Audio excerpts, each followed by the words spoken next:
నిజామాబాద్ జిల్లా బోధన్ పెగడపల్లి రోడ్డులోని Indian Oil petrol bunk dealer నుంచి 30,000 రూపాయలు డిమాండ్ చేసిన నవరత్న సేల్స్ ఆఫీసర్లపై చర్యలు తీసుకోవాలని పెట్రోల్ బంకు డీలర్ల తెలంగాణ రాష్ట్ర founder president Dinesh Reddy demand చేశారు.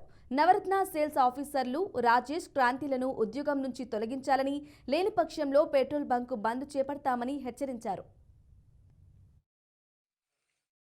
మన బోధన్లో పెగడపల్లి దగ్గర అన్నపూర్ణ కేఎస్కే ఇండియన్ ఆయిల్ బంకులో మొన్న క్రాంతి మరియు రాజేష్ అని ఇద్దరు అధికారులు వచ్చి వీళ్ళు రికార్డులు సరిగా మెయింటైన్ చేయలేదని చెప్తూ చేసినవి చూయించినను వాటిని పట్టించుకోకుండా మీరు 30,000 ఇస్తే కేసులు ఉండవు, లేదంటే కేసు ఉంటుంది అని చెప్తే వీళ్ళు ఇవ్వము అని అంటే మేము తప్పు చేయలేదు, మేము ఇవ్వము, మేము నిజాయితీగా ఉన్నామంటే వెంటనే బంక్ సీల్ చేసి వెళ్ళిపోయినారు.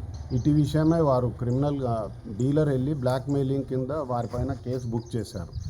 ఇలా ఆయిల్ కంపెనీ అధికారులు చేయని తప్పులకు కూడా పనిష్మెంట్ చేస్తూ ఒక్కో డీలర్ దగ్గర ఇలా డబ్బులు అడగడము చేయడము అనేది ఇది క్రిమినల్ లాగా ఉంది, కానీ ఒక నవరత్న కంపెనీలోని ఉద్యోగుల బిహేవియర్ లాగా లేదు.